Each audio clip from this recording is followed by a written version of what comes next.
तो आज lecture 3 start कर रहे हैं हम लोग। और लेक्चर 3 जैसा कि मैंने बात की थी आपसे, सबसे पहले तो हम लोग ने कहाँ पर छोड़ा था लास्ट क्लास, उसको डिस्कस कर लेते हैं बच्चों। और एक बार थोड़ा सा ये भी क्लियर कर दो मुझे कि आपको मेरी आवाज सुनाई दे रही है कि नहीं। एक मिनट जरा मैं भी चेक कर लूं कि आवाज आ रही है कि नहीं। जैसा कि मैंने बात की थी, ओके, आवाज आ रही है, बहुत बढ़िया, शाबाश, सब कुछ फर्स्ट क्लास चल रहा है। ओके, तो कहाँ छोड़ा था हमने, हम वहां से शुरू करते हैं। हाँ ठीक है साहब। तो example on conversion of units मैंने दिए थे आपको, किस तरीके से यूनिट कन्वर्ट होती है। एप्लीकेशन ऑफ डायमेंशंस मतलब relation among different physical quantities. जो लास्ट एप्लीकेशन था डायमेंशंस का, याद हो तो time period of simple pendulum निकाला था, फिर वेलोसिटी वाला क्वेश्चन किया था, फिर कुछ ट्रिग्नोमेट्री के फॉर्मूले पढ़े थे, फिर उसके बाद method of approximation, small angle approximation पढ़ा था, और बाइनोमियल अप्रोक्सीमेशन। बिल्कुल सर, टेस्ट होगा, बिल्कुल होगा रंजन, टेस्ट भी लूंगा, लेकिन टेस्ट के लिए थोड़ी सी एक तैयारी कर रहा हूं, अभी तो नहीं बताऊंगा, आप लोगों के लिए सरप्राइज है। बढ़िया सा टेस्ट होगा, मजा आएगा आपको टेस्ट देने में। तो फिलहाल आज शुरू करते हैं वेक्टर्स बच्चों। तो ये वेक्टर्स जो है, इसमें पहली बात, वेक्टर्स पढ़ने के पहले फिजिकल क्वांटिटी पढ़ेंगे।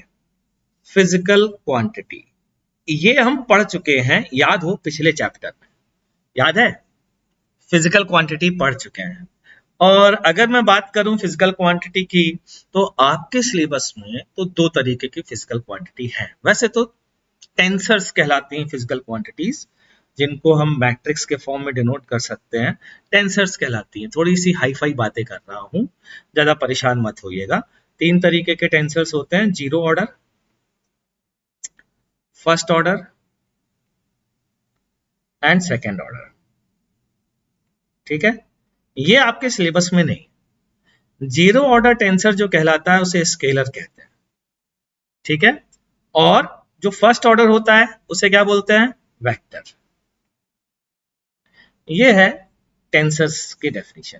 ठीक है बच्चों, इतना समझ में आया। अब ज्यादा दिमाग मत लगाओ, ज्यादा परेशान भी मत हो, इनमें ये हमारे सिलेबस में है, तो जरा इनके बीच में डिफरेंशिएशन समझते हैं। स्केलर वो फिजिकल क्वांटिटीज हैं जिनके पास सिर्फ मैग्नीट्यूड होता है। कि मैग्नीट्यूड सर कैसे, जैसे, या इसको दूसरे अंदाज में बोलता हूं, केवल मैग्नीट्यूड बोलने से, केवल मैग्नीट्यूड बोलने से किसी फिजिकल क्वांटिटी की सारी इंफॉर्मेशन, अगर इंफॉर्मेशन सारी, अगर सारी की सारी इंफॉर्मेशन एक से दूसरे में कम्युनिकेट की जा सकती है, तो वो स्केलर क्वांटिटी कहलाती है। कि जैसे, जैसे कि अगर मैं बोलूं कि अगर इस पेन का मास कितना है, तो मैंने कहा इस पेन का मास है साहब करीब 50 ग्राम। तो इसका मास 50 ग्राम अगर मैंने बोला, तो मास के बारे में बच्चों सारी इंफॉर्मेशन मैंने कम्युनिकेट कर दी, समझे। केवल मास 50 ग्राम बोलने से ही सारी इंफॉर्मेशन कम्युनिकेट हो गई, that means mass is scalar quantity. Mass एक स्केलर क्वांटिटी। टेम्परेचर, अगर किसी ने कहा यहाँ पर टेम्परेचर जो है वो 27 डिग्री सेंटीग्रेड है, तो तुम ये नहीं पूछोगे कि अपवर्ड या डाउनवर्ड या डायरेक्शन भी बताइए या कुछ और बताइए, ऐसा कि नहीं पूछोगे, है ना। वेक्टर में ऐसा नहीं हो पाएगा। वेक्टर में क्या होगा, आपको एक और चीज की जरूरत पड़ेगी। जैसे फॉर एग्जांपल मैंने कहा कि एक आदमी या एक ब्लॉक पर फोर्स लग रहा है, बताइए ब्लॉक क्या होगा, कैसे चलेगा। तो आंसर है नहीं बता सकते जब तक आप ये नहीं बताते कि फोर्स किधर लग रहा है और कैसे लग रहा है। मतलब सर, मतलब ये कि फोर्स ऐसे लग रहा है तो अलग आंसर आएगा, फोर्स ऐसे लग रहा है तो अलग आंसर आएगा, फोर्स ऐसे लग रहा है तो अलग आंसर आएगा, फोर्स ऐसे लग रहा है ऊपर से नीचे की ओर लग रहा है तो अलग आंसर आएगा। मतलब एक सरफेस पे रख दीजिए, किसी ने कहा मैं फोर्स लगा रहा हूं, बताओ ब्लॉक किधर लगेगा, हमने कहा चलेगा। अरे कैसे चलेगा, ऊपर से अगर किसी ने दबा दिया तो ब्लॉक चलेगा क्या, तो थोड़ी चलेगा ब्लॉक। ठीक है ना बच्चों। तो क्या चाहिए, इसका मतलब यहां पर हमको मैग्नीट्यूड भी चाहिए, मैग्नीट्यूड भी चाहिए, एज वेल एज हमें डायरेक्शन भी चाहिए। मैग्नीट्यूड भी चाहिए और डायरेक्शन भी चाहिए। दोनों चीजें अगर हैं तो वो फिजिकल क्वांटिटी वेक्टर कहलाएगी। सेकंड ऑर्डर सर हमारे सिलेबस में नहीं है, लेकिन देखिए जो सिलेबस में है लोगों का दिमाग उन पर नहीं है, जो सिलेबस में है उस पर दिमाग नहीं लोगों का। अरे ये सेकेंड ऑर्डर क्या होता है, ये कुछ हाईफाई चीज बता रहे हैं सर, तो इस पर क्वेश्चन शुरू हो गया। सर वो सेकेंड ऑर्डर का कोई एग्जाम्पल हो जाए। है स्ट्रेस मोमेंट ऑफ इनर्शिया, ये सेकेंड ऑर्डर टेंसर कहलाते हैं बच्चों इनके। लेकिन हमारे सिलेबस में, मतलब आपके सिलेबस में, इनको एज ए स्केलर रिप्रेजेंट किया जाता है। वो कैसे, जब मैं उनको पढ़ाऊंगा तो आपको बताऊंगा कि इनको स्केलर क्वांटिटी की तरह कैसे ट्रीट करते हैं। ठीक है, चलिए हम आगे बढ़ते हैं। तो ये है वेक्टर की डेफिनेशन। अगर मैं बात करूं कि मैग्नीट्यूड होना चाहिए और डायरेक्शन होना चाहिए, और एक और चीज इसमें ऐड कर दी गई है, वो क्या ऐड की गई है वो समझते हैं। वो समझने के लिए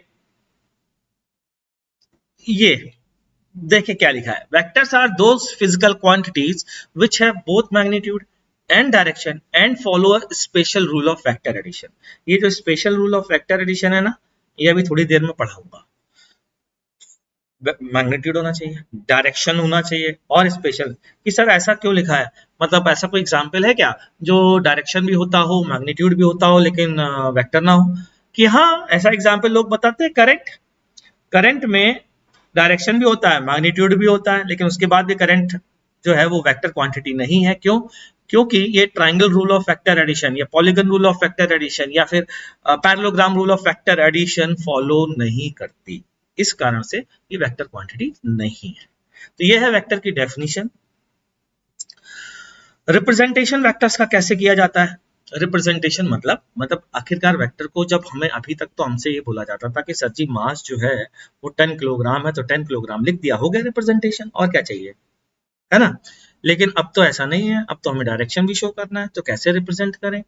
अब रिप्रेजेंट करने के दो तरीके होते हैं बेसिकली। एक तरीका होता है एनालिटिकल और एक होता है डायग्रामेटिकल। तो vectors can be represented in two ways, diagrammatical representation, analytical representation.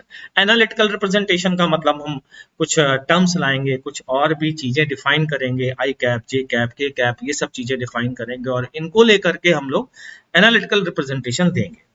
Diagrammatical representation में हम डायग्राम बनाएंगे वेक्टर का, और जो वेक्टर का डायग्राम होगा वो वेक्टर का डायग्राम से हम वेक्टर क्वांटिटी को रिप्रेजेंट करेंगे। ठीक है ना, चलिए हम आगे बढ़ते हैं।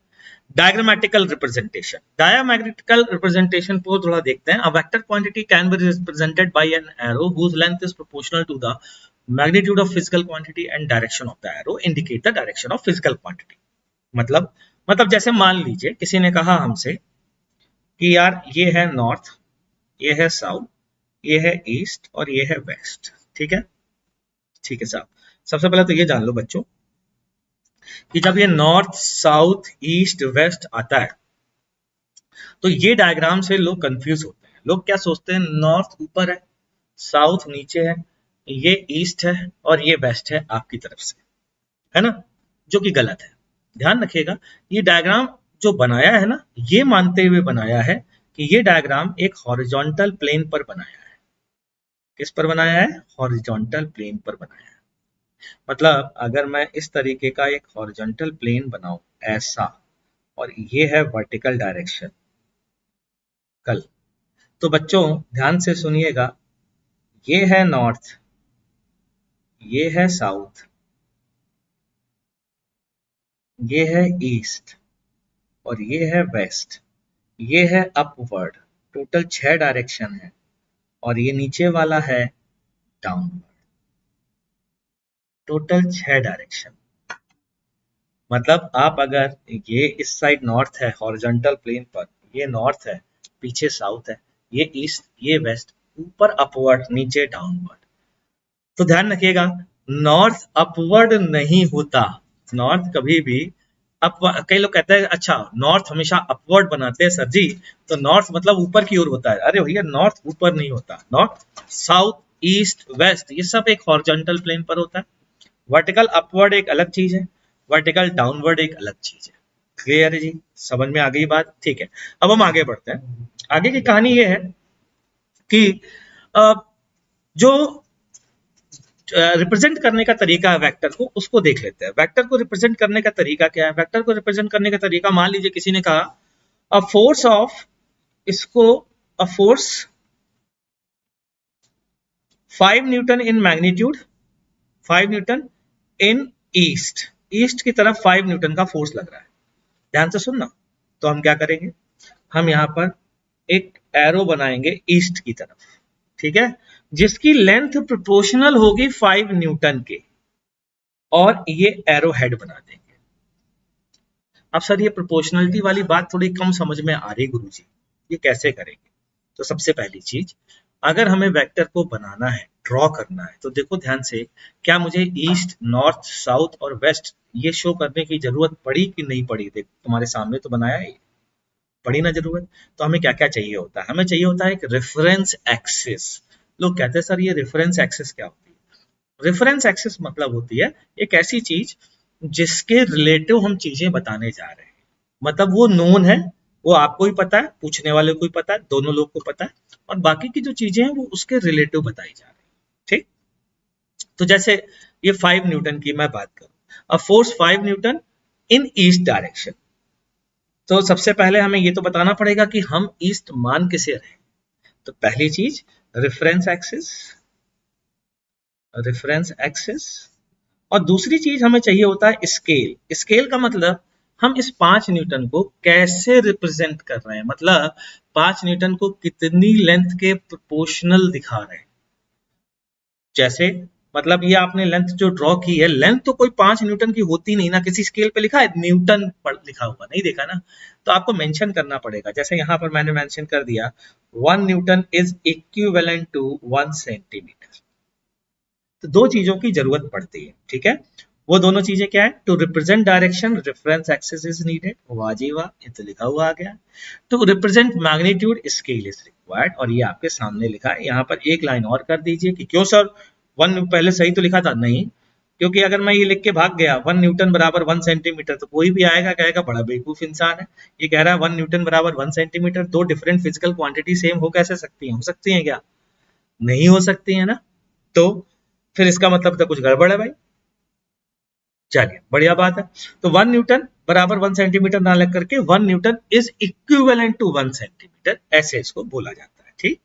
अच्छा जी, अब आगे बढ़ते हैं, एक एग्जांपल लेते हैं। Represent 10 Newton force making an angle of 30 degree from east towards north, from east towards north. चलिए बनाते हैं बच्चों, ठीक है। तो ईस्ट, सबसे पहले ईस्ट, नॉर्थ, साउथ, वेस्ट। अब फ्रॉम ईस्ट टुवर्ड्स नॉर्थ, तो ईस्ट से चलो नॉर्थ की तरफ, कितने एंगल चलना है बच्चा पार्टी, जल्दी बोलो? 30 डिग्री। आहा हा, कितना रिप्रेजेंट करना है लेंथ? 10 न्यूटन। तो एक ऐसा स्केल लेकर के मैंने इसको ड्रॉ किया। वो स्केल जाहिर सी बात है कि मैं कैसे आपको बता पाऊंगा, मतलब वो स्केल बता भी दूंगा तो आप यहाँ स्केल लेकर के मेजर करने वाले हो नहीं। क्यों नहीं मेजर करने वाले हो? अरे भैया, आपकी मोबाइल स्क्रीन पे छोटा होगा, कोई टैबलेट पे देख रहा होगा तो बड़ा होगा, कोई बड़ी स्क्रीन पे देख रहा होगा तो और बड़ा होगा, तो वो स्केल का कोई फायदा नहीं है। लेकिन मान लीजिए कि कोई स्केल हमने यूज किया, for example 1 newton is equivalent to 1 centimetre, ठीक। तो ये रिप्रेजेंटेशन हो गया इस फोर्स का जो क्वेश्चन में दिया गया है। तो वेक्टर का रिप्रेजेंटेशन कैसे कर सकते हैं? डायग्रामेटिकली पढ़ रहे हैं हम लोग, एरो से, जिसकी लेंथ जो है वो मैग्नीट्यूड को रिप्रेजेंट करेगी, और एरो हेड किसको रिप्रेजेंट करेगा बच्चों? डायरेक्शन, ठीक है। अब आगे बढ़ते हैं हम लोग, एनालिटिकल रिप्रेजेंटेशन। इस एनालिटिकल रिप्रेजेंटेशन में क्या मतलब है, मतलब आखिरकार इसको किस तरीके से रिप्रेजेंट करेंगे। अगर मैं लैंग्वेज की भाषा में बोलूं, जैसे मैं अभी बोला था कि मास m है, मास m, तो केवल m लिख करके काम चल जाता था स्केलर क्वांटिटीज में। अगर आपको कोई सिंबल बनाना है तो सिंबॉलिक रिप्रेजेंटेशन होना चाहिए। यहाँ पर एनालिटिकल थोड़ा सा गलत वर्ड है, एनालिटिकल इज डिफरेंट थिंग, ये है सिंबॉलिक, सिंबॉलिक रिप्रेजेंटेशन, ठीक है बच्चों। तो सिंबॉलिक रिप्रेजेंटेशन स्केलर का तो आपको पता ही नॉर्मल अल्फाबेट से होता है, लेकिन वेक्टर का नहीं होता। Vector symbol used for vector is a vector, A के ऊपर एरो, या ए के ऊपर एक बार, एक लाइन, या फिर ए बोल्ड। अब ए बोल्ड तो देखो यार मैं बार बार ड्रॉ कर नहीं पाऊंगा, तुम्हें पता है, तो हम लोग या तो ये यूज करेंगे या फिर ये यूज करेंगे, ठीक है। मैग्नीट्यूड के लिए आप या तो मतलब ये मैग्नीट्यूड ऐसे शो कर दीजिए, या फिर ए वेक्टर का शो कर दीजिए, या फिर एक काम करिए, ना वेक्टर बनाइए ना दो वर्टिकल लाइन बनाइए, आप ऐसे लिख दीजिए तो भी वो मैग्नीट्यूड को रिप्रेजेंट कर देगा। क्लियर है जी, समझ में आ गई बात? चलिए आगे बढ़ते हैं। अगली कहानी है कि आखिरकार इक्वल वेक्टर्स किसे कहेंगे। थोड़ा दिमाग लगाओ, तो आप खुद कह सकते हो इक्वल वेक्टर्स किसे कहेंगे। भाई एक बात बताइए, एक वेक्टर्स की डेफिनेशन में क्या चीजें आई हैं? 50 चीजें आई हैं क्या डेफिनेशन में? केवल 2 चीजें आई हैं, it has magnitude and it has direction. 2 चीजें आई हैं। तो अगर किसी फिजिकल क्वांटिटी के 2 फिजिकल क्वांटिटी है, ऑब्वियसली सेम फिजिकल क्वांटिटी ही होनी चाहिए, मतलब अलग अलग कैसे हो सकता है? 1 न्यूटन 1 मीटर के बराबर नहीं हो सकता ना। तो सेम फिजिकल क्वांटिटी को रिप्रेजेंट करने वाले 2 वेक्टर, अगर उनका मैग्नीट्यूड सेम है और उनका डायरेक्शन भी सेम है, तो क्या वो इक्वल वेक्टर्स कहलाएंगे? जी हाँ, बिल्कुल कहलाएंगे। क्यों? क्योंकि वेक्टर डिफाइंड ही ऐसे है, वेक्टर के पास मैग्नीट्यूड होता है और डायरेक्शन होता है, और दोनों सेम हो गए तो वेक्टर सेम हो गया। तो if two vector representing same physical quantity having same magnitude and same direction, then the vectors are called equal vectors. ठीक? तो if two vectors representing same physical quantity having same magnitude and have same direction, ठीक है ना, are called vectors. ठीक? equal vectors. इससे क्या फायदा हुआ सर? अरे यार, एक वेक्टर बनाया है, ठीक है, ध्यान से सुनना, एक और वेक्टर है, दोनों के मैग्नीट्यूड सेम है, दोनों की लेंथ सेम है, और दोनों का एरो का हेड डायरेक्शन भी सेम है, तो इक्वल वेक्टर होंगे कि नहीं होंगे? होंगे। इससे क्या पता चला? इससे बहुत बढ़िया कंक्लूजन ड्रॉ हो गया। पता है क्या? इसका मतलब यह है कि एक एरो को ले करके आप कहीं भी ले जाओ, कहीं भी घुमाओ, ऐसे इधर रखो, इधर रखो, इधर रखो, इधर रखो, एक एरो को उसके पैरेलल कहीं भी ले जाओ, उससे वेक्टर की वैल्यू में कोई फर्क नहीं पड़ेगा। वेक्टर की वैल्यू में कोई फर्क नहीं पड़ेगा। ध्यान रखिएगा मैंने क्या कहा है, ठीक है ना। तो ये कंक्लूजन है। So vector can be shifted parallel to itself anywhere in space without changing its value, not its effect. कई लोग यहाँ पर पता है क्या कह रहे होंगे, और सर क्या बात कर रहे हो, तो 2 तरीके के वेक्टर पढ़े, एक पढ़ा फिक्स वेक्टर, एक पढ़ा फ्री वेक्टर। और फिक्स वेक्टर तो हमारे सर जी ने पढ़ाया, हमारी किताब ने पढ़ाया है कि फ्री वेक्टर जो है वो मूव करा नहीं सकते कहीं पर। तो आप ये कैसी बात कर रहे हो भैया? फ्री वेक्टर भी मूव करा सकते हो, फिक्स वेक्टर भी मूव करा सकते हो। मैं यहां पर कह रहा हूं उनके इफेक्ट चेंज हो, ऐसा नहीं कह रहा हूं। मैं कह रहा हूं without changing value of the vector, vector same ही कहलाएगा। अगर आपने इसको स्पेस में कहीं भी शिफ्ट किया तो वेक्टर सेम कहलाएगा। क्या ये बात क्लियर है? समझ में आ गई बात? ठीक है, अब हम आगे बढ़ते हैं। So vector can be shifted parallel to itself. Now what is angle between two vectors? 2 vector के बीच का एंगल क्या होता है? तो इसकी पहले डेफिनेशन समझते हैं, फिर मैं आपको एक बात बताऊंगा। मैं बताऊंगा कि यार ये डेफिनेशन जो है ना, एक्चुअल में एक ऑब्वियस डेफिनेशन, मतलब बड़ी ऑब्वियस सी चीज है, मतलब इसके लिए बहुत फाइट मारने की जरूरत नहीं है। लेकिन पहले डेफिनेशन देख लेते हैं। If vectors are joined head to head or head to head or tail to tail, a smaller angle between them is called angle between two vectors. मतलब देखिए जरा ध्यान से सुनिए। मान लीजिए एक वेक्टर A ये है, दूसरा वेक्टर B ये है। किसी ने पूछा इन दोनों वेक्टर के बीच का एंगल क्या है? तो जरा ध्यान दीजिएगा, एक वेक्टर का हेड, दूसरे हेड किसे कहते हैं, टेल किसे कहते हैं? अच्छा ये तो बताया, ये होता है हेड, ये होता है टेल। ठीक, हेड और टेल समझ में आया जी? तो हेड और टेल, हेड और टेल, ए वेक्टर का हेड बी वेक्टर की टेल से ज्वाइंट है। ये जो ज्वाइंट है ना, इस ज्वाइंट का क्या करें? ये तो वो कंडीशन आ नहीं रही, इसमें तो कहा या तो हेड से हेड मैच मिलना चाहिए या टेल से टेल। तो क्या करें? अभी इसके पहले जो पढ़ा वो करें ना, पैरेलल शिफ्टिंग कर सकते हैं ना भाई। ये ए, तो बी की पैरेलल शिफ्टिंग करिए, ए ये बी,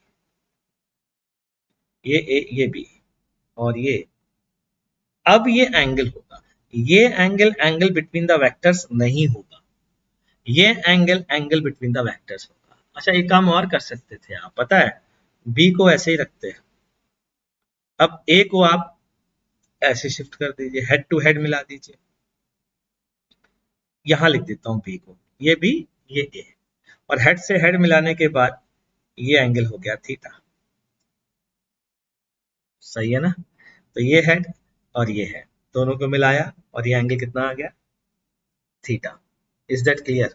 ठीक, तो या तो टेल से टेल मिलाइए या हेड से हेड मिलाइए। अच्छा इसमें एक और डाउट आता है, पता है क्या?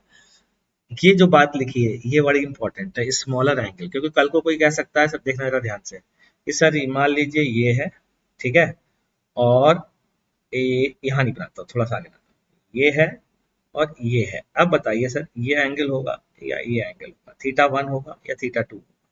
अब आपको काम में आएगी वो बात जो स्मॉलर लिखी हुई है। कौन सा एंगल होगा? थीटा 2। ये होगा angle between two vectors, smaller angle. समझ में आ गई बात? ठीक है, क्लियर? अच्छा जी, अब जरा ध्यान दीजिएगा, आखिरकार ये क्यों है? मैं कह रहा था ये ऑब्वियस होते हैं। ऑब्वियस क्यों होते हैं? ऑब्वियस ऐसे इसलिए होते हैं कि अगर मैं बोलूं कि ध्यान से सुनना जरा मेरी बात को, यार ये एक डायरेक्शन है, ये एक डायरेक्शन है और ये दूसरा डायरेक्शन है। इन दो डायरेक्शन के बीच में एंगल निकालिए। एक डायरेक्शन ये गया, एक डायरेक्शन ये गया, इन दोनों के बीच में एंगल बताइए, तो तुम क्या करोगे? इन दोनों के बीच में एंगल यही तो बोलोगे यार, तो टेल से टेल मिलाना पड़ेगा ना। अरे एक डायरेक्शन ये है, एक डायरेक्शन ये है, तो ये एंगल क्यों बोलोगे? ये पीछे वाला एंगल क्यों बोलोगे? एक ये डायरेक्शन, एक ये डायरेक्शन, इधर गया, ये इधर गया, तो जो जो दो डायरेक्शन गए हैं उन्हीं के बीच का एंगल तो एंगल बिटवीन टू वेक्टर्स होगा ना। आई बात समझ में? ठीक, चलिए आगे बढ़ते हैं, एक एग्जाम्पल लेते हैं। एग्जाम्पल है जो मैंने अभी ड्रॉ कर दिए थे, खैर और भी ले लेते हैं, आप थोड़ा सा बताइएगा, ठीक है? चलिए,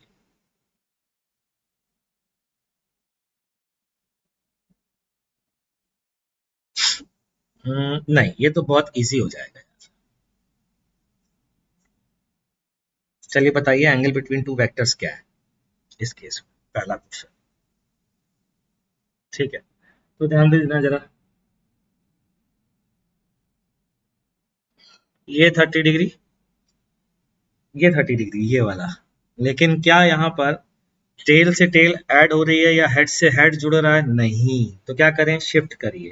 तो इसको शिफ्ट करते हैं, इसको ऐसे ही रखते हैं, दूसरे वेक्टर को शिफ्ट किया, क्या अब टेल से टेल मिल गई? ये मिल गई। अगर ये एंगल 30 डिग्री है बच्चों, तो ये एंगल कितना होगा? 180 माइनस 30, 180 माइनस 30 कितना हुआ? 150। तो 150 डिग्री इज द आंसर, ठीक है जी। हॉरिजॉन्टल को भी शिफ्ट कर सकते हैं बच्चों, वर्टिकल उसको इधर नीचे वाले को भी शिफ्ट कर सकते हैं, दोनों से आंसर आएगा, कोई टेंशन की बात नहीं है। चलिए अच्छा, एक और क्वेश्चन आप लोगों से पूछ लेते हैं, जरा बताइएगा सब लोग, ठीक है?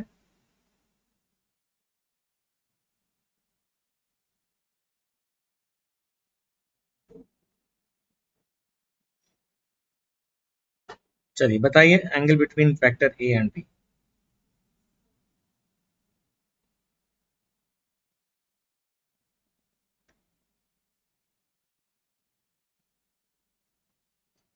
Angle between vector A and B, vector A and B हो गया यार, देखो बोल रहे थे वेक्टर और बन गया एक्टर।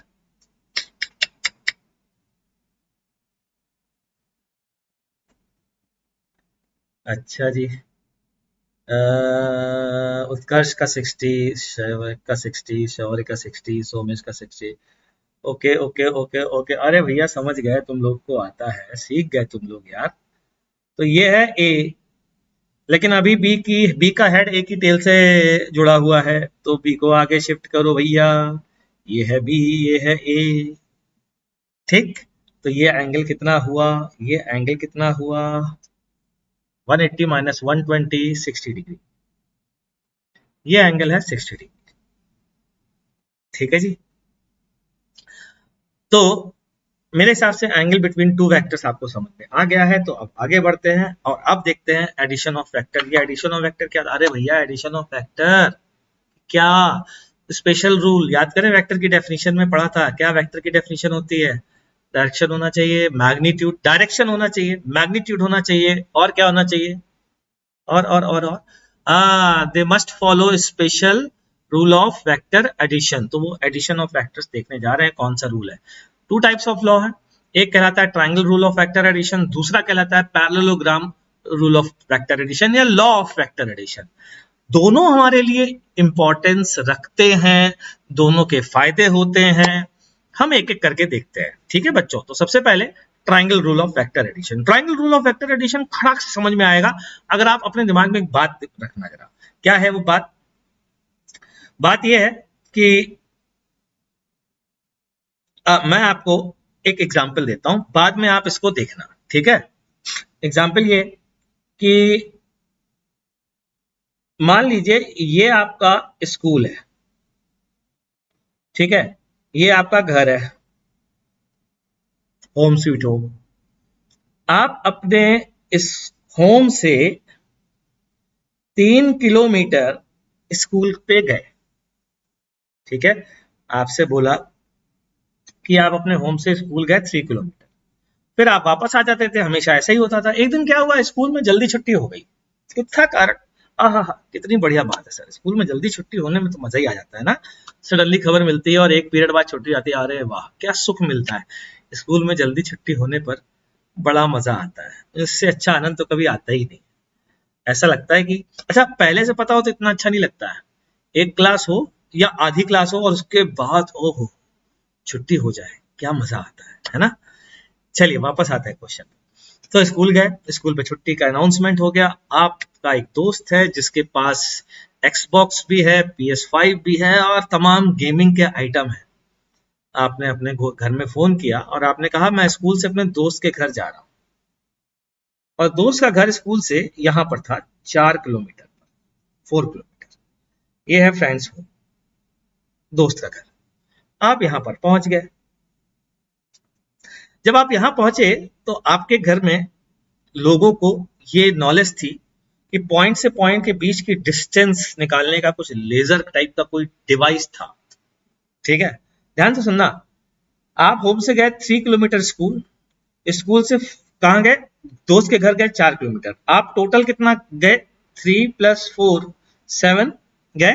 लेकिन अगर आपके घर में कोई फोन करे और कहे वो जरा लेजर डिवाइस से पता करके बताना कि वो बच्चा जो है आपका कितनी दूर है आपके घर से, तो क्या आप 7 किलोमीटर बोलोगे, आपका लेजर डिवाइस 7 किलोमीटर बोलेगा या 5 किलोमीटर बोलेगा, 5 किलोमीटर बोलेगा कि नहीं बोलेगा। इसका मतलब एक बात तो तय है कि वेक्टर में 3 + 4 = 7 नहीं होता, वेक्टर में 3 + 4 = 7 नहीं होता। यहाँ पर तो 3 + 4 = 5 होता, तो सर क्या 3 + 4 = 5 होता, नहीं यार, हमेशा 3 + 4 = 5 भी नहीं होता। इट डिपेंड्स कि 3 और 4 कैसे है। मान लीजिए 3 ऐसा होता, 4 ऐसा होता, तो अब जो आता ये रिजल्टेंट आता और ये 5 नहीं होता, जाहिर सी बात है ये कितना होता, अगर मैं इसको निकालना चाहूं तो निकालूंगा, फिर एंगल वैंगल निकाल कर ये 3 होता, ऐसा 3 होता, ऐसा 4 होता, और अब आपसे पूछा जाता बताइए रिजल्टेंट कितना है, तो हम ये बोलते ये डिस्टेंस है। लेकिन अगर कोई कहता है नहीं नहीं नहीं ये 3 है और ये 4 है, अब बताइए, तो हम कहते हैं ये रिजल्टेंट है। लेकिन इस सारे एग्जाम्पल से तुम्हारे दिमाग में triangle rule of vector addition already छप चुका है। पता है क्या, अगर 2 वेक्टर को ऐड करना है, एक वेक्टर को बनाओ, दूसरे वेक्टर की टेल को दूसरे वेक्टर की टेल को पहले वेक्टर के हेड से कोइंसाइड कराओ, फिर दूसरा वेक्टर ड्रॉ करो, तो रिजल्टेंट वेक्टर क्या होगा, पहले वेक्टर की टेल से स्टार्ट होगा, पहले वेक्टर की टेल से स्टार्ट होगा और दूसरे वेक्टर के हेड पर खत्म होगा। If two vectors represent two sides of a triangle in same sense, तो एक वेक्टर दूसरा वेक्टर सेम सेंस ऐसा, then their resultant is represented by third side of the triangle in opposite sense। ये लीजिए opposite sense, अगर ये दोनों इस सेंस में थे 3 और 4, तो ये इस सेंस में नहीं होगा, ना ना ना ना ना, ये अपोजिट सेंस में होगा। क्यों भैया, ये ऐसा नहीं होगा, तो ये रिजल्टेंट कैसा होगा, अगर 3 ऐसा 4 ऐसा, तो रिजल्टेंट ऐसा, अपोजिट सेंस। ठीक है ना, क्या ये बात समझ में आ रही है। सचित भारद्वाज कह रहे हैं सर कांट सी, ओके, क्या दिखाई नहीं पड़ रहा है, अच्छा ओके, ये वाला डायग्राम नहीं दिखाई दे रहा है, कोई बात नहीं, मैं दूसरी जगह पर ये डायग्राम ड्रॉ करता हूँ, ठीक है, चलिए कोई बात नहीं, दूसरी जगह ड्रॉ करता हूँ, देखना फिर से देखना। मैं कहता हूं कि ये एक वेक्टर ए, ठीक है, ये है दूसरा वेक्टर बी, ठीक है, किसी ने कहा find A + B, A + B बताइए क्या हो, आराम से तसल्ली से सीखते हैं। तो मैं कह रहा हूं कि यार ये है ए, ये है ए ड्रॉ कर लिया। आप इमेजिन करिए आप अपने घर से अपने स्कूल गए ए वेक्टर के हिसाब से, फिर बी वेक्टर के हिसाब से अपने स्कूल से निकल करके अपने दोस्त के घर गए, तो रिजल्टेंट आ गया C vector, C vector is A + B।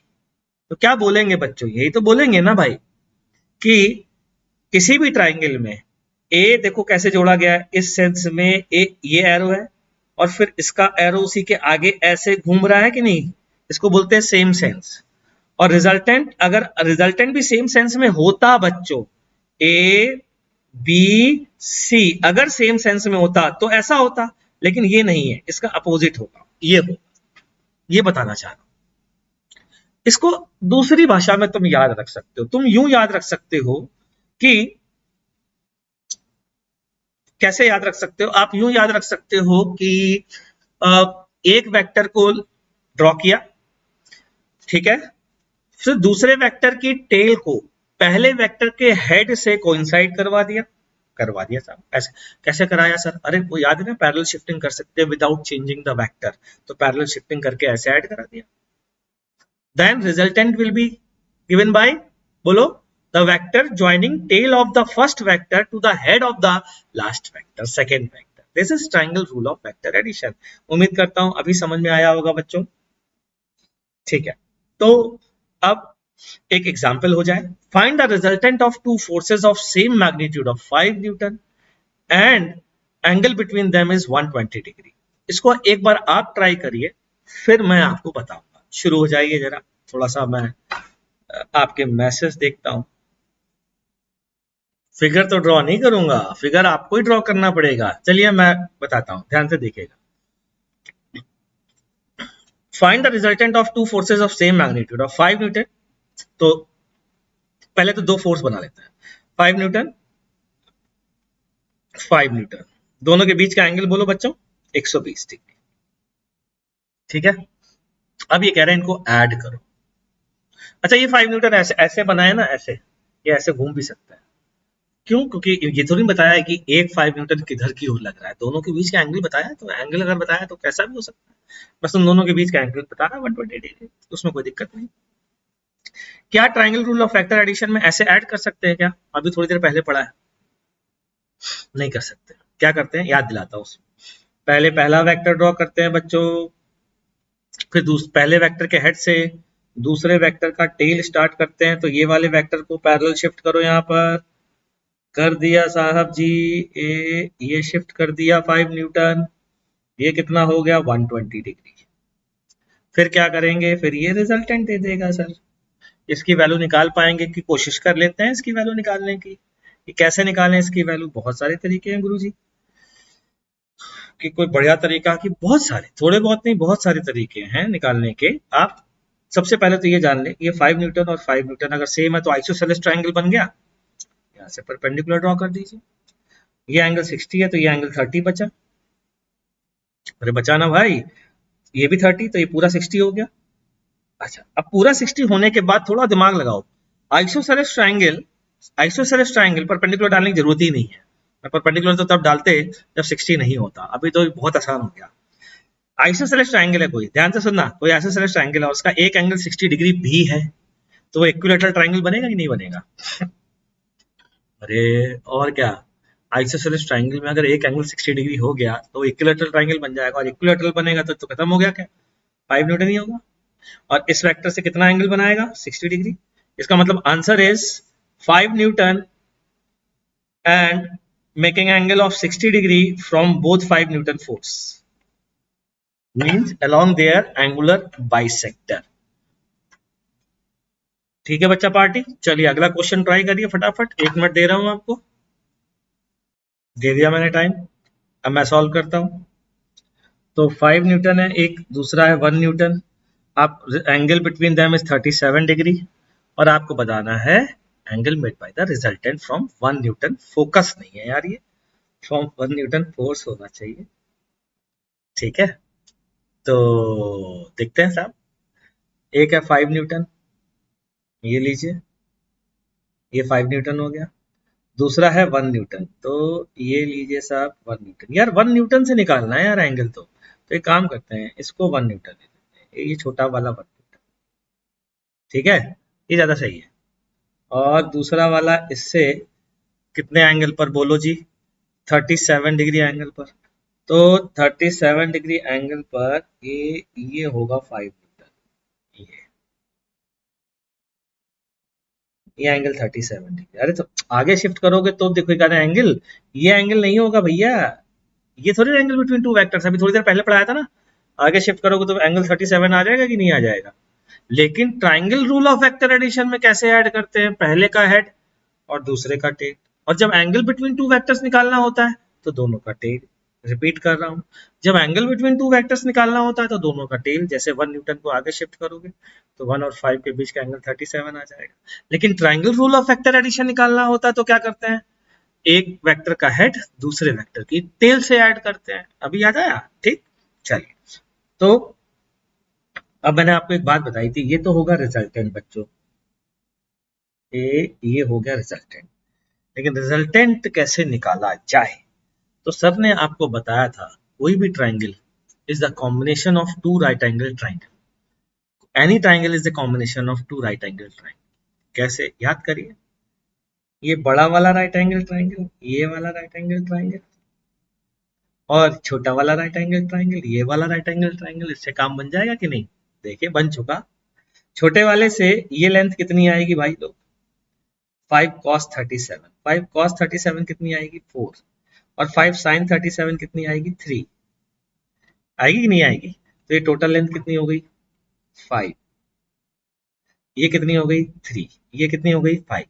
तो ये लेंथ कितनी हो गई भैया, ये हो गई √25 प्लस 9, कितनी आई जी, ये आ गई √34, 30 √34 Newton is the value of resultant. तो रिजल्टेंट का मैग्नीट्यूड आ गया √34, लेकिन पूछा क्या गया है 1 न्यूटन से कितना एंगल बनाएगा। बच्चों अगर ये एंगल थीटा है तो ध्यान से देखो, ये 1 न्यूटन फोर्स है कि नहीं है, ये वाला फोर्स 1 न्यूटन है कि नहीं है, ये वाला फोर्स है। अच्छा, और ये वाला फोर्स, ये वाला फोर्स, ये वाला ये क्या है बोलो, ये वाला फोर्स दिख रहा है आपको, ये ये रिजल्टेंट है, तो थीटा ही तो निकालना है। चलो चेक करो, टेन थीटा की वैल्यू कितनी आ गई, टेन थीटा की वैल्यू परपेंडिकुलर, ये है परपेंडिकुलर अपॉन बेस, परपेंडिकुलर है 3, बेस है कितना 5, तो tan theta is 3/5।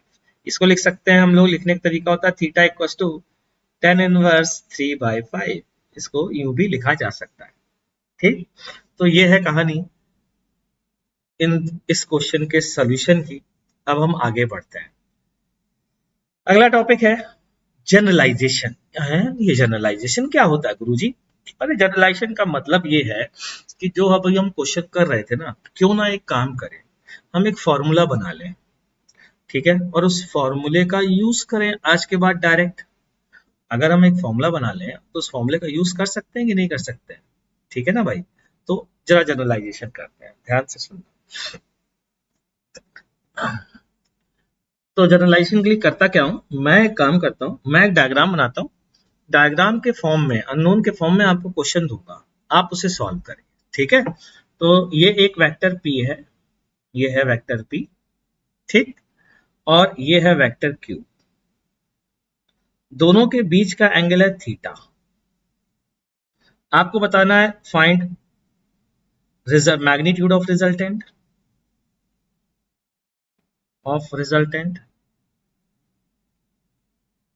And angle made by resultant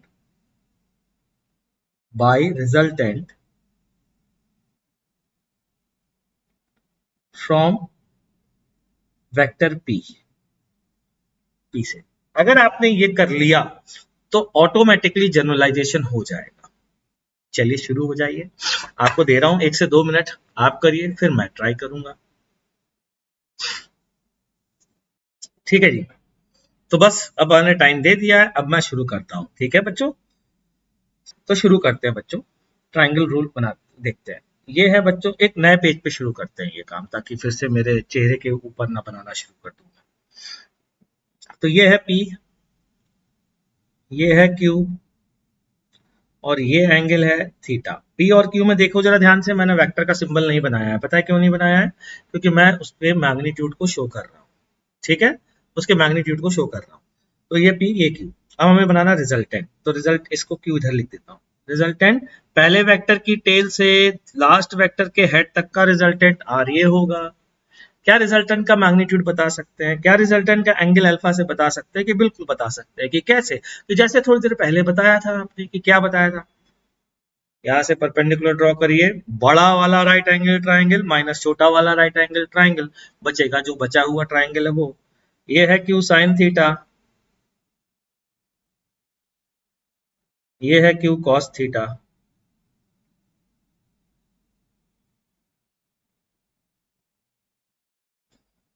ठीक, तो रिजल्टेंट का मैग्नीट्यूड बोलिए, root over Q sine theta का whole square plus P plus Q cos theta का होल स्क्वायर। रिजल्टेंट की वैल्यू देखिएगा जरा, अरे ये तो पता है ना भाई। अच्छा, अब लोग कह रहे होंगे जिनको ट्रिग्नोमेट्री नहीं आती है, जरा उनको थोड़ी देर के लिए पहले बता देता हूँ, ध्यान देखिएगा, क्योंकि या कम आती है थोड़ी सी, वो पहले देख लें, उनको मैं थोड़ा सा पहले से प्रिपरेशन कर देता हूँ। ये पी, ये क्यू, क्योंकि घबराहट भी शुरू हो जाती है भाई कि यार ये तो कुछ भी समझ में नहीं आ रहा है। बताता हूँ बच्चों, परेशान मत होना, ठीक है। ये एंगल थीटा है, शिफ्ट कर दिया ना उस वेक्टर को आगे, ठीक है, तो मत घबराना बिल्कुल भी नहीं। ये ट्राइंगल को देखो, ये वाले ट्राइंगल, इसको दूसरे कलर से कर दूं ड्रॉ, मैं कर देता हूँ इसको दूसरे कलर से। ये इस ट्राइंगल को देखो, ठीक है। अच्छा, इस ट्राइंगल में ये एंगल थीटा है बेटा, थीटा के सामने वाले को परपेंडिकुलर कहते हैं, और थीटा वाले के साथ वाले को बेस कहते हैं, और इसको बोलते हैं हाइपोटेनस एच। ठीक, अब देखो, perpendicular upon hypotenuse is sine theta, तो परपेंडिकुलर पी है, ओहो, पी का नाम भी परपेंडिकुलर है और पी वेक्टर का नाम भी परपेंडिकुलर है, थोड़ा सा गड़बड़ है, तो इसको नॉर्मल एन लिख देता हूं बच्चों ना, मत घबराइएगा, एन। तो N upon Q, N upon Q बराबर साइन थीटा, तो बोलो एन लेंथ कितनी आ गई, क्यू साइन थीटा आई कि नहीं आई, ओहो मेरे पीछे आएगा भी ये डायग्राम, परेशान मत होना, एन बराबर क्यू साइन थीटा। अच्छा, बी की वैल्यू कैसे निकालें, तो मैं बोलता हूँ बी बेस है, अपॉन क्यू हाइपोटेनस है, बेस अपॉन हाइपोटेनस याद करने की कोशिश करो, बेस अपॉन हाइपोटेनस किसके बराबर होता है, कॉस थीटा के बराबर, तो यहां से बी की वैल्यू आ जाती है क्यू कॉस थीटा, और ये दोनों वैल्यू मैंने यूज की हैं अगले डायग्राम में, चेक कर लो, ये क्या लिखा है क्यू कॉस थीटा, और ये क्या लिखा है क्यू साइन थीटा, चेक कर लीजिए, अब तो सही है। ठीक, अब इस बड़े ट्राइंगल को देखो, ये है पूरे इसका स्क्वायर, ये है ये वाले का स्क्वायर, पाइथागोरस लगा दी बड़े वाले राइट एंगल ट्राइंगल में। ठीक, चलिए आगे बढ़ते हैं बच्चों, तो आगे की कहानी, Q square sine square theta plus P square plus Q square cos square theta plus 2pq cos theta, ये आ गया। ठीक, Q square sine square theta plus Q square cos square theta क्या बन जाएगा, क्यू स्क्वायर, तो resultant की value आ जाएगी root over P square plus Q square plus 2pq cos theta, ये आ जाएगी। आ गई भाई, क्लियर। ये फॉर्मूला हमको याद रखना है सर, याद रखना है मतलब, अरे याद रखने का मतलब होता है ये बार बार यूज होगा, अब तुम बार बार डिराइव करना चाहते हो तो डिराइव कर लो, तुम्हारी मर्जी है। समझ में आई बात, याद करना जब भी मैं बोलूं तो उसका मतलब ये है कि ये बार बार आएगा, मेरा सिर्फ इतना मतलब। अच्छा, और क्या चाहिए था, tan alpha, alpha is the angle made from the vector P by the resultant P से, देखो जरा चेक करो, tan alpha is perpendicular upon base Q sine theta divided by P plus Q cos theta. इस फॉर्मूले को याद कैसे करेंगे, लोग क्या करते हैं याद कर लेते हैं, टेन अल्फा बराबर Q sine theta upon P plus Q cos theta, Q sine theta upon P plus Q cos, ऐसे याद कर लेते हैं, ऊपर साइन थीटा आएगा नीचे कॉस थीटा आएगा क्योंकि यहाँ टेन है, इस तरीके से कुछ जुगाड़ लगा करके याद कर लेते हैं, फिर ये भूल जाते हैं कि क्यू क्या था पी क्या है। तो इसको यूं याद रखो कि साइन थीटा और कॉस थीटा के साथ वो वाला वेक्टर आएगा जिससे एंगल नहीं निकालना है, और नीचे जो इकलौता वेक्टर आएगा ये वो वेक्टर होगा from which angle has to be find, from which angle of resultant, angle of resultant has to be find, has to be find. ठीक है जी, आई बात समझ में, तो ये फॉर्मूले को रट्टा मार के रखना, तना टन तैयार होना चाहिए, आपसे क्वेश्चन पूछे आप मतलब खड़ाक से ये लीजिए सर आंसर आ गया, ये है रिजल्टेंट। बस इसमें गलती क्या होती है बच्चों, गलती दो ही होती है, पहला एंगल बिटवीन टू वेक्टर्स हम गलत चूज कर लेते हैं, और दूसरा जो 10 अल्फा में पी की जगह क्यू कर देते हैं, क्यू की जगह पी कर देते हैं। इसका ध्यान रखते हैं। अगर आप हैं तो आपसे मैं अगला क्वेश्चन पूछने जा रहा हूं, देखते हैं कितने लोग इस क्वेश्चन को कर पाते हैं। चलिए शुरू हो जाइए, 2 मिनट का टाइम है आपके पास।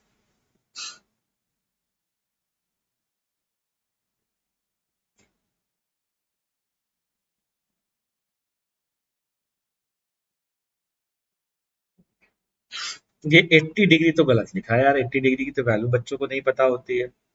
ये 60 डिग्री है बच्चों, इसको 60 डिग्री कर लीजिए। तो अब जरा मैं भी सॉल्व करके देख लेता हूँ यार, मेरे से हो रहा है कि नहीं हो रहा है। सबसे पहली चीज तो मैं ये देखूंगा कि एंगल निकालना किससे। क्योंकि वो हमारा पी होगा अलग वाला, ये पी होगा, ठीक है। तो सबसे पहले दोनों के बीच का एंगल 60 डिग्री है, तो सीधा सीधा रिजल्टेंट का फॉर्मूला ऊपर लिख रहा हूँ। Root over P square plus Q square, 5 का स्क्वायर प्लस 10 का square plus 2 into 5 into 10 into cos 60। Cos 60 की वैल्यू हाफ होती है भाई साहब। ये हो गया कैंसिल, कितना आया 25, 25 प्लस 100 प्लस 50। चेक करो यार कितना आ रहा है, कितना रूट 175 आ रहा है क्या? बिल्कुल सही, ये आ गया रूट 175, स्क्वायर रूट 175 न्यूटन, ये आंसर है। नाउ एंगल 10 अल्फा की वैल्यू ये होती है Q sine theta upon P plus Q cos theta. Q sine theta में क्यू क्या है, ये पी है और ये क्यू है, तो 5 साइन 60 की वैल्यू रूट 3/2 अपॉन पी की वैल्यू तो 10 प्लस क्यू कॉस 60 की वैल्यू हाफ। ये देखिए साहब कितना आया, ये यहाँ लिखता हूँ ताकि मेरे चेहरे के पीछे ना छुप जाए ये। सॉरी, 5√3 डिवाइडेड बाई 20, ओहो ये कुछ आगे पीछे चलेगा यार। हाँ, 5√3 डिवाइडेड बाई 25 आएगा, चेक करो ये 25/2 तो कैंसिल हो जाएगा, आराम से चेक करो। तो ये आ गया 5। तो यहाँ से 10 अल्फा की वैल्यू बच्चों आ रही है √3/5। जिन्होंने इनवर्स कभी नहीं देखा वो यहीं पर आंसर छोड़ सकते हैं, और जिन्होंने देखा है वो अल्फा इक्वल्स टू 10 इनवर्स √3/5 बोल सकते हैं, ठीक है। ये हो गया आंसर बच्चा पार्टी, ठीक। तो देखें जरा, इसको दो मेथड से देख सकते हैं।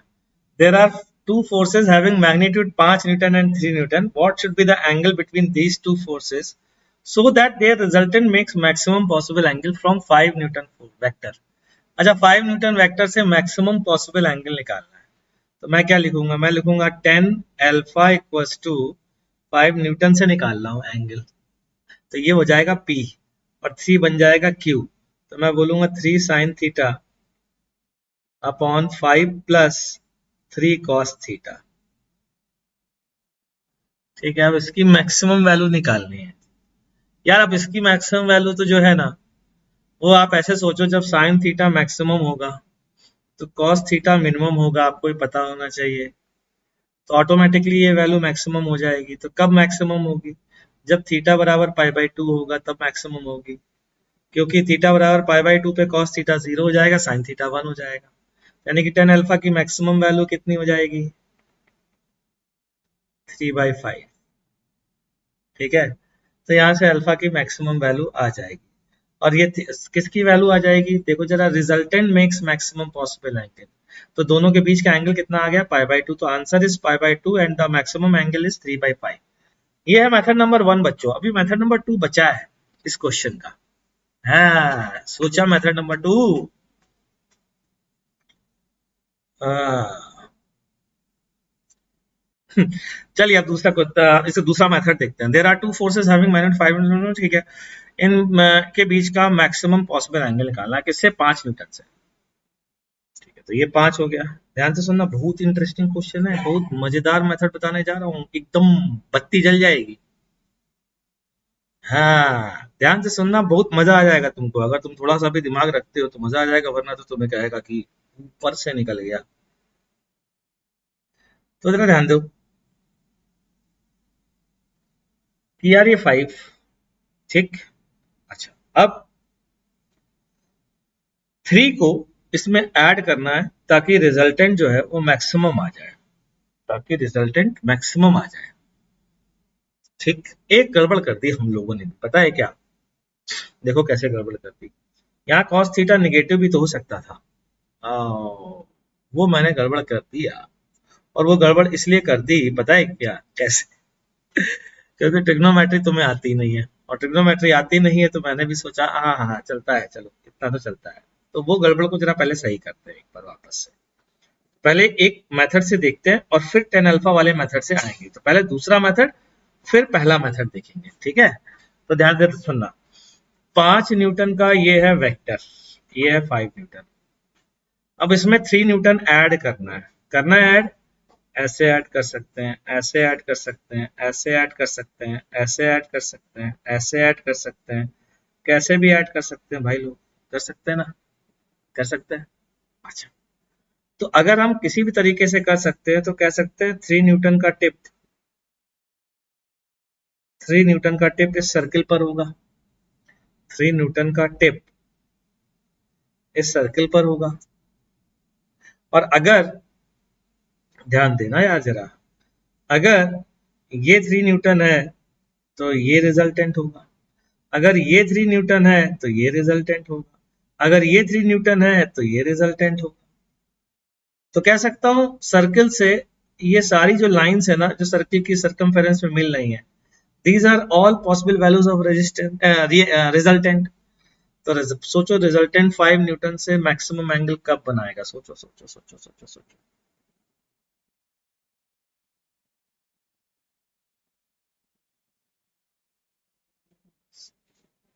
सोचो, थोड़ा टाइम दे रहा हूं। मैक्सिमम एंगल कब होगा? हाँ, चिरंजीव ने बिल्कुल सही बताया, मैक्सिमम एंगल होगा जब ये टेंजेंट होगा, जब ये, क्योंकि इससे ऊपर अगर गया तो रिजल्टेंट सर्किल को टच ही नहीं करेगा, तो ये पॉसिबल ही नहीं है। ठीक, तो ये हुआ 5 न्यूटन, ये हुआ 3 न्यूटन, और ये रहा रिजल्टेंट। ये रिजल्टेंट इस समय मैक्सिमम पॉसिबल एंगल बनाएगा। This alpha is maximum possible angle from 5 newton force, and the value of 10 alpha is how much? 4/5। That means alpha is, याद करें, 10 अल्फा की वैल्यू 4/5 कैसे हो जाएगी यार?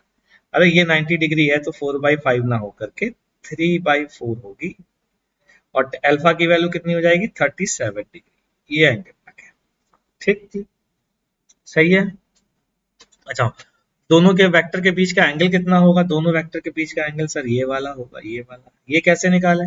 अरे ये ऐसे निकालो कि अल्फा की वैल्यू आ गई 37, तो ये आ जाएगा 53, तो ये एंगल कितना बचेगा बच्चों? 180 माइनस 53, ये वो बचेगा, बचेगा ना? ठीक।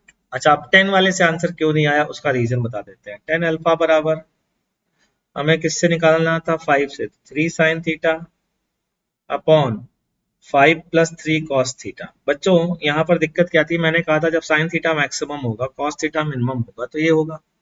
लेकिन ये सिर्फ 0 से π/2 के लिए होगा, क्योंकि उसके बाद साइन थीटा का ग्राफ ऐसा होता है और कॉस थीटा का ग्राफ ऐसा होता है। ठीक है ना? तो मतलब ये वापस से डिक्रीज होने लगता है। जिनको थोड़ी बहुत ट्रिग्नोमेट्री आती होगी वो समझ पा रहे होंगे, बाकी लोग तो समझ भी नहीं पा रहे होंगे। कोई बात नहीं, मारो गोली। इसकी मैक्सिमम वैल्यू निकालने के लिए हमें इसको डिफरेंशिएट करना पड़ेगा और 0 से इक्वेट करना पड़ेगा, जो आपको नहीं आता। तो इस वाले मेथड को यहीं पर त्याग दें, ड्रॉप कर दें, इस मेथड पर फोकस करें, जो ये वाला मेथड। क्या ये मेथड समझ में आ गया बच्चों? अगर आ गया है तो हम आगे बढ़ते हैं और आगे देखते हैं। आगे है यूजफुल रिजल्ट्स एंड इंफॉर्मेशन, मतलब कौन कौन से हमारे लिए यूजफुल रिजल्ट्स हैं और कौन कौन सी इंफॉर्मेशन है, अब हम लोग वो देखने जा रहे हैं। हाँ sir, this is Mentos method, बिल्कुल चिरंजीव, ये है मेंटोस मेथड। नहीं आरसी रंजन, जो तुम बोल रहे थे यही तो मैं पहले बोल रहा था बच्चा। आप कह रहे थे कि टेन थीटा की वैल्यू 3/5 पॉसिबल नहीं। टेन थीटा की वैल्यू तो 3/5 पॉसिबल है ही बेटा, हो ही सकती है, कोई बड़ी बात नहीं। जैसे यहाँ पर वो कंडीशन नहीं होती ना, बीच में एंगल, मैक्सिमम एंगल वाली कंडीशन अगर नहीं होती तो टेन थीटा की वैल्यू 3/5 पॉसिबल है। 3 4 5 वाले ट्राइंगल में पॉसिबल नहीं है, लेकिन क्या पता ये ट्राइंगल में, भाई ऐसा तो नहीं हो सकता है कि जैसे मान लो कोई ये है, अब ये 3 है, ये 5 है, और ये वैल्यू क्या होगी 9 + 25, क्या दिक्कत है, हो गया sin tan थीटा इज 3/5, तो पॉसिबल तो है ही ना बेटा। ठीक है, चलिए हम आगे बढ़ते हैं, इसको हटा देते हैं। तो सबसे पहला यूजफुल रिजल्ट आपके सामने ये देख लीजिए आप, इसमें एक चीज रह गई है और वो है यहाँ पर मॉड, इस जगह मॉड।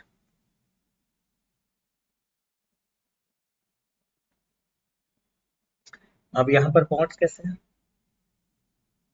यहाँ पर मॉड कैसे, वो तो जब यहाँ मॉड है तो यार वो निगेटिव कैसे हो सकता है। अच्छा ये रिजल्ट कैसे आया, बड़ा सिंपल रिजल्ट, पता है कैसे, देखो कैसे आया। ये रिजल्ट आया ऐसे कि आप लिखो mod r equals to √a² + b² + 2ab cos theta. यहाँ पर a b लिया है, p q नहीं लिया भैया, तो घबराना नहीं। ठीक है, अब इसकी मैक्सिमम वैल्यू कब होगी जरा देखो, मैं क्या बोल रहा हूँ, मतलब ये एजम्पशन कब है, जब mod a mod b fix है बट थीटा वेरिएबल है। ठीक है ना, तो देखो cos थीटा की मैक्सिमम वैल्यू कब होगी, cos थीटा की मैक्सिमम वैल्यू 1 होगी, और जब थीटा 0 होगा, और होगी कितनी, a + b, a² + b² + 2ab का रूट, जो कि आ जाएगा a + b। इसी तरीके से मिनिमम कब होगी, मिनिमम कब होगी, जब cos थीटा मिनिमम होगा। cos थीटा मिनिमम कब होगा बच्चों, तो r मिनिमम निकालने के लिए क्या लिखेंगे, -1, भाई मिनिमम वैल्यू -1 होती है ना cos² थीटा की, cos थीटा की, तो -2ab आ गई, और ये कितना आ गया, mod of a - b, a vector minus b vector नहीं बच्चों, मॉड ऑफ a - b। ठीक है ना, ये प्रूफ हो गया। एक और तरीके से प्रूफ कर सकते हैं, अभी भी थोड़ी देर पहले बात की थी, ये a वेक्टर है, ये b वेक्टर है, ये घूम सकता है चारों तरफ सर्कल में, रिजल्टेंट की मिनिमम वैल्यू ये है, जो कि हो जाएगी a - b, रिजल्टेंट की मैक्सिमम वैल्यू यहाँ से शुरू होगी, और जब भी ऐसा होगा ये हो, ये रिजल्टेंट की मैक्सिमम वैल्यू आर मैक्स, क्योंकि मैंने तुम्हें बताया था these are all possible values of resultant, these are all possible value of resultant. इसमें मिनिमम और मैक्सिमम देख लीजिए, ये दूसरा मेथड है। ठीक है, एक तीसरा मेथड भी जान लीजिए, आपने पढ़ा है किसी triangle rule of vector addition से तीसरा मेथड खटाक से बताया जा सकता है, आपने पढ़ा है किसी ट्राइंगल में, किसी ट्राइंगल में जो समेशन, जो तीसरी साइड है वो हमेशा दोनों के समीशन से बड़ी होगी और दोनों के डिफरेंस से छोटी होगी, देख लीजिए, चेक कर लीजिए, उससे ही काम बन जाएगा, उससे प्रूफ हो जाएगा। ठीक, चलिए आगे बढ़ते हैं। अगला है negative of A vector give vector represents a vector in opposite direction with same magnitude. मतलब अगर कोई ये वेक्टर है ए वेक्टर, ठीक, तो माइनस ए वेक्टर क्या होगा, तो माइनस ए वेक्टर इसी वेक्टर के मैग्नीट्यूड के बराबर अपोजिट डायरेक्शन में ड्रॉ कर दीजिए, ये हो गया माइनस निगेटिव। इतनी सी बात है। किसी ने कहा यार ये एफ वेक्टर है, बताओ माइनस एफ क्या होगा, तो ये माइनस एफ होगा। ठीक है, चलिए अगला रूल देखते हैं, multiplication of a real number by A vector. अगर किसी वेक्टर को रियल नंबर से मल्टीप्लाई कर दे तो क्या होता है, बड़ा सिंपल है, कुछ नहीं होता। आपने जैसे मान लीजिए वेक्टर ए है, अगर वो पॉजिटिव है तो 3a पता है क्या होगा, एक, इसी की लेंथ 3 बार कर दीजिए तो ये बन जाएगा, और डायरेक्शन वही रखिए तो ये हो गया 3a। और अगर नेगेटिव है -3 है तो 3 टाइम्स तो होगा होगा, एरो चेंज हो जाएगा, -3a बन जाएगा। तो magnitude of final product increases by same number and direction will be either same or opposite to the given vector depending on the sign of a real number। ठीक, समझ में आ गया जी।